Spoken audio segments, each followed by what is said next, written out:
අයිබෝන් සොබාදම් පියසට අදත් ඔබ සැනසාදරයෙන් පිළිගන්නවා තවත් ආයුර්වේදමය වටිනාකමක් සහිත නැත්තම් රසවත් ගුණවත් පළතුරක දැනුම ඔබත් එක්ක බෙදා හදා ගන්න බලාපොරොත්තු වෙනවා. ඉතින් අපි අදත් සොබාදම් පියසට පළතුරක් අපේ සොබාදම් පියසේ තියෙන නෙල්ලි ශාකය පිළිබඳ නැත්තම් නෙල්ලි පළතුර පිළිබඳව කතා බහ කරන්නයි අද සූදානම්. ඒ සඳහා අපි ආරාධනා කරා ප්‍රවීණ ආයුර්වේද වෛද්‍ය ප්‍රියන්ජි සමරවික්‍රම වෛද්‍යතුමන්ට ආයිවන් කියලා වෛද්‍යතුමන්ව පිළිගන්නවා සොබාදම් පියසට ඉතාමත් ආදරෙන් සාදරයෙන්. ඉතින් අපි වැඩි කතා බහ නැතුව කෙටියෙන්ම පටන් ගමු. මොකද්ද මේ නෙල්ලි? කනකොට තිත්තයි ටිකක් වෙලා යනකොට පැණි රසයි. හැමෝම අකමැති, කන්න ගත්තම කැමති. මොකද්ද මේ සුවිශේෂී පළතුර?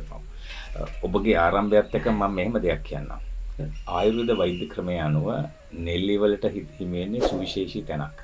ඔබ කිව්ව විදිහට මේක පළතුරක්.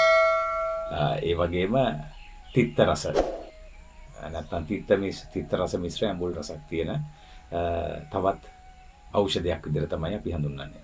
විශේෂයෙන්ම ආයුර්වේද වෛද්‍ය ක්‍රමයේ නෙල්ලි වලට හිමි වෙන්නේ විශේෂ තැනක්.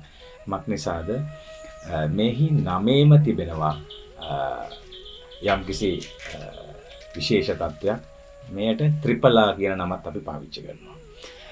ඒ ත්‍රිපලා කියන නම පාවිච්චි කරන එක හේතුවක් වෙන්න පුළුවන්. මෙහි ඇටය කොටස් තුනකට තමයි තිබෙන්නේ. එතකොට ඊට අමතරව ආයුර්වේද වෛද්‍ය ක්‍රමයේ අපි ප්‍රතිකාර කරන්නේ විශේෂයෙන්ම වාපිත්සෙම් කියන ත්‍රිදෝෂයට.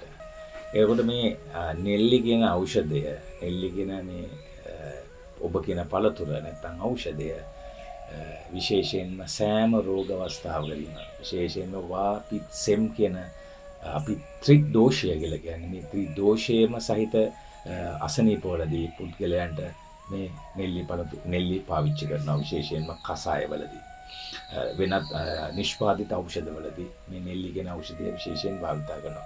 මේ සුවිශේෂී ඖෂධයක් වෙන්නේ ඒ නිසායි. ඊට අමතරව අපි වෛද්‍යවරයෙක් විදියට ඖෂධ නියමනයේ කසාය පන්තිවලදී විශේෂ ගුණයක් ලැබෙනවා මේ නෙල්ලි වලදී. ඊට අමතරව ඔබ කිව්ව විදිහට මේ නෙල්ලි අපි මුලදිම අපි හපලා කනකොට අපිට හම්බෙන්නේ පොඩි තිත්ත රස.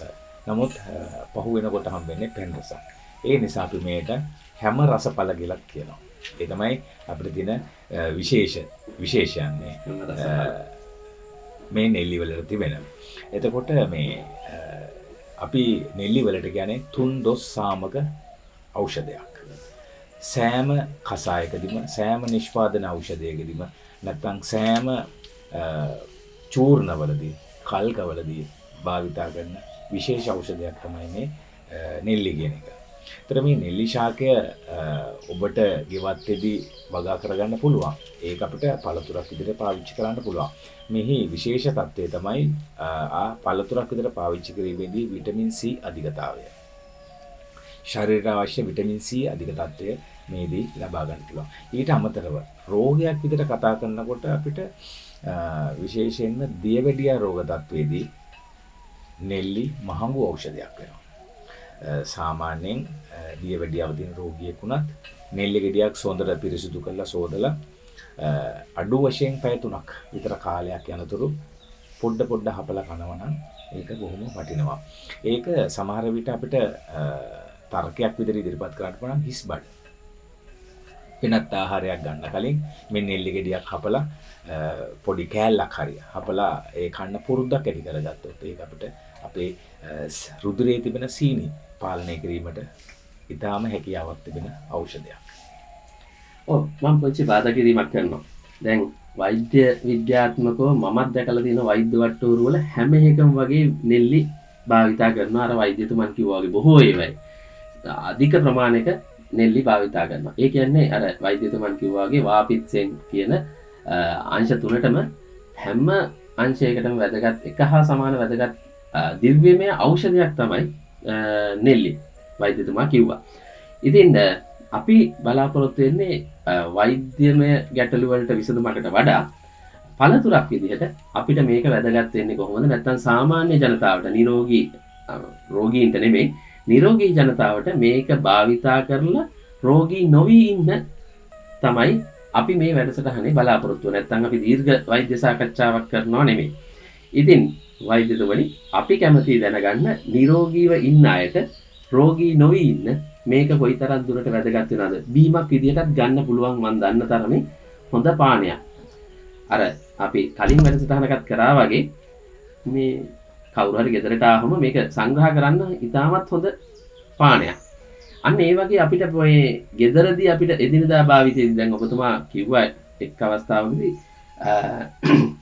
දියවැඩියාව නැත්තම් මధుමේහය වෛද්‍ය විද්‍යාත්මක ආයුර්වේද වෛද්‍ය විද්‍යාත්මක ඒකට ඒකෙන් වැළකෙන්න හෝ ඒක පාලනය වෙන්න හොඳ ඖෂධයක් කියලා. ඒ වගේ මොනවද මේ තවත් මොන හරි ලෙඩ රෝග වලින් වැළකී ඉන්න මේක අපිට සහයෝගය දෙනවද මේ පළතුර? ඔව් මේ පළතුරේ ඉතින් මම කිව්වේ ආයුර්වේද වෛද්‍ය ක්‍රමය අනුව රෝගවලට ප්‍රතිකාර කිරීමේදී මොකද රෝගයක් කියලා කියන්නේ විවිධ වෙන්න පුළුවන්. එක් ඉන්ද්‍රියකට හෝ එක් ස්ථානයකට පොදු නොවන මුළු ශරීරයටම බලපාන රෝගී අවස්ථාවන්. ඒ කියන්නේ අපේ ශරීරයේ තියෙන ඉන්ද්‍රියන් වල සාමාන්‍ය ක්‍රියාකාරීත්වයට වඩා වෙනස් ක්‍රියාකාරීත්වයක් ඇති වුණොත් තමයි අපි රෝග තත්ත්වයක් කියලා කියන්නේ. මොකද ඒදී ප්‍රධාන වශයෙන් බලපාන්නේ අපේ වාපිත් සෙම්වල විෂමතාවය.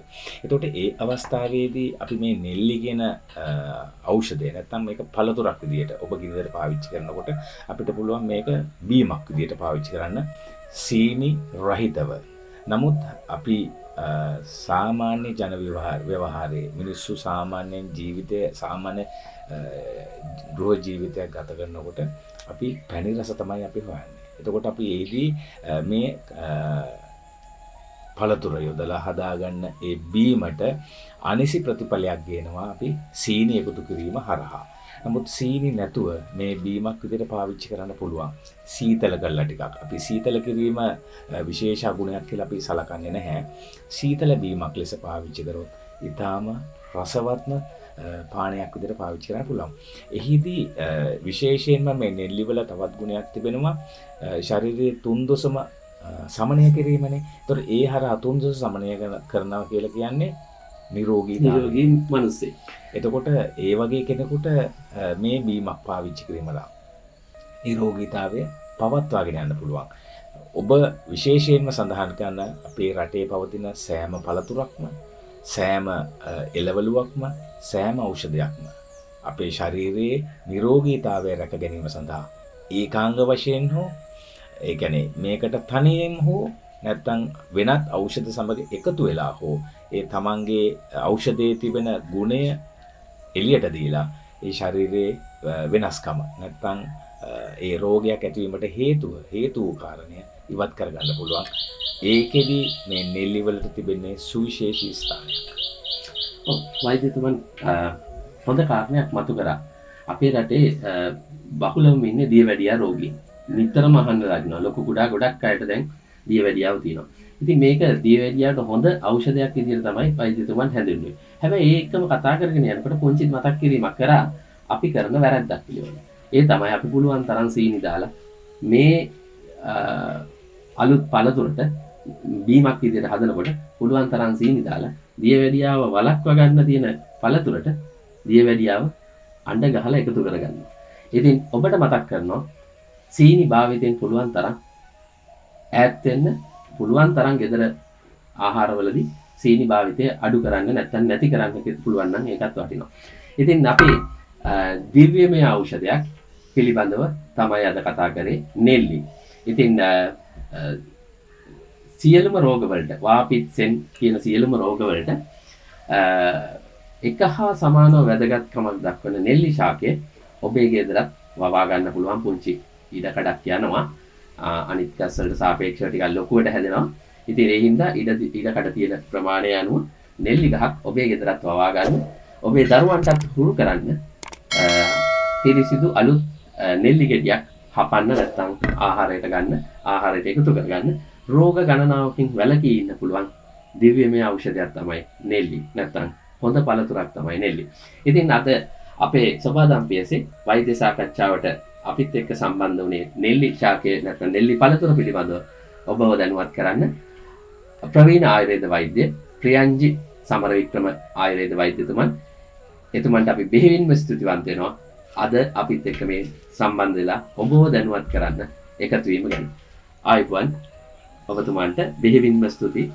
සබාදම් පියසට ඇවිල්ලා මේ නෙල්ලි ශාකය පිළිබඳව අපව දැනුවත් කරන්න.